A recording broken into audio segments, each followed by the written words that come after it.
हाँ साहब, एक ने लिखा है कि जो तिब्बे यूनानी के नुस्खे हैं खून साफ करने के, वो है तो बड़े कारामद लेकिन हैं कड़वे।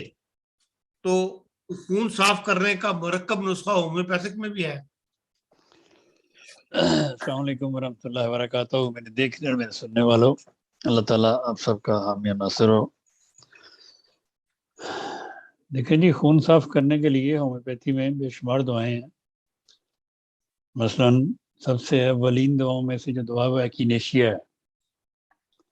एक्नेशिया मदर टिंचर में 10-10 कतरे दिन में 3 दफ़ा 1 महीना पिए जाए तो खून साफ हो जाता है। खून में जितने भी जिस किस्म के भी इन्फेक्शन हो वो अल्लाह ताला के फजल से साफ हो जाते हैं।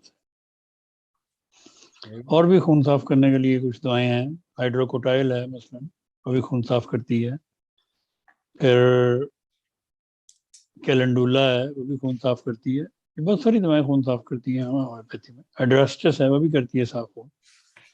लेकिन एक्नेशिया सबसे अच्छी है। ये तमाम इन्फेक्शंस बॉडी में जो पैदा हो रहे हों या पैदा हुए हों, उनको ये खून, क्योंकि इन्फेक्शन खून में ही होता है, उनको खून साफ करके वो साफ कर देते हैं।